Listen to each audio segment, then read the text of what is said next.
congressmen, our senators, our local officials, and talking about these things. I do a lot of calling of talk show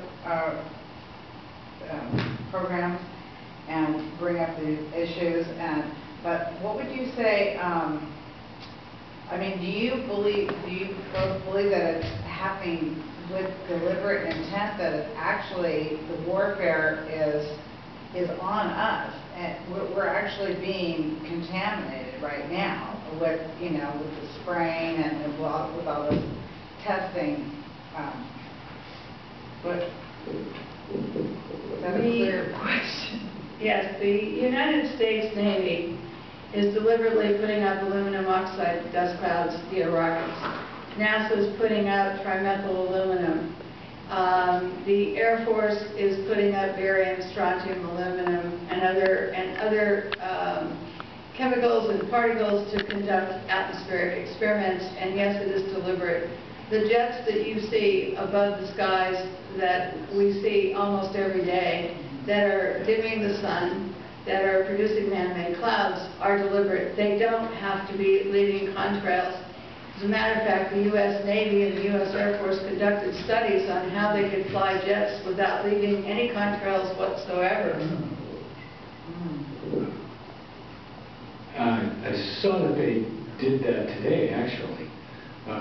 Again, we had 6 planes flying this pattern right here over us, and they were at an altitude and at a temperature where the clouds don't show up. And I don't know how they change their mix, but they do.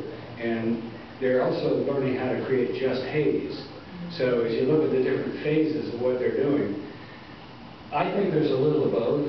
I think if we're allowing the well-known programs to occur, well, yes, it's intentional, but they're saying, well, maybe the effects are not intentional.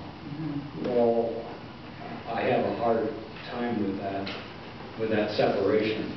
How do they think that they're going to escape this, and their families and their grandchildren? I mean, are they just, like you say, are the inmates, running the asylum? That's why I asked the question. I couldn't tell you.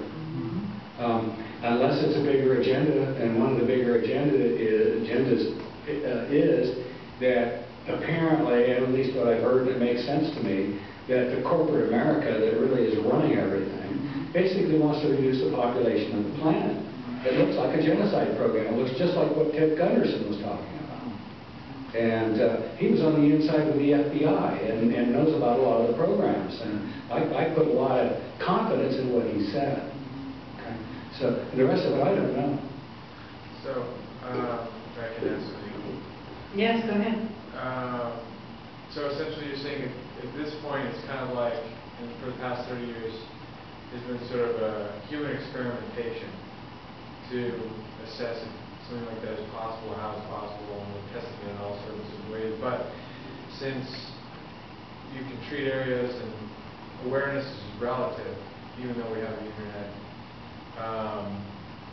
it's actually sort of transparent that these experiments kind of go on, right?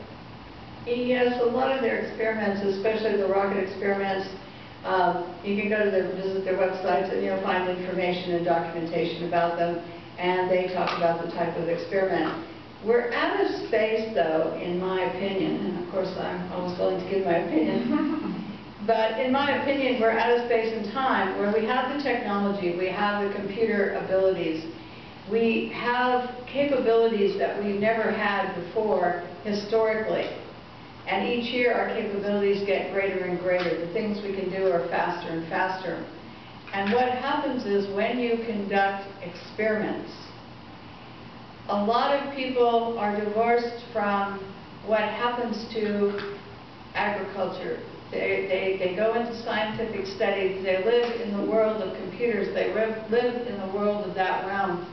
And they think that they're bulletproof. They think that they can experiment and that technology will save us. And there's a problem here because we know from studies and we know from some research that some of the things they're doing technologically can harm us. And so there's an ethical and moral path for all of us to figure out what we're on. But many scientists who I've spoken to, and you can go to Dow Chemical, for example, going back to the 1940s, when they introduced DDT and pesticides and herbicides, and they said, yes, it's safe, you can just drink it. They believed in their own infallibility. And I was in a lawsuit, I sued the state of California over the use of 2,4-D, which is 1/2 of Agent Orange. They were going to put it into the drinking water source in Contra Costa County. And I spent 4 years of my life fighting, having sued the state and the county over this issue. What I can tell you is that the testimony part of the time is that, well, what you're drinking in that soda can is worse than 2,4-D. Even though we knew from our own troops having health impacts from 2,4-D and 2,4,5-T used as a defoliant in Vietnam. So the bulletproof nature of them thinking that we can just drink it or just do it and we can all live in the experiment and technology will rescue us is part of what we're facing. I just wanted to add a little note on the DDT. When I was working with the Department of Fish and Game, one of my duties in one particular phase of my career was working on a game farm. And there was a DDT study going on game birds. And the fellow that was doing the study, I mean, I saw him all the time. What they found out about DDT at low levels, it actually stimulated production and health. Okay, so that could have led them to that conclusion.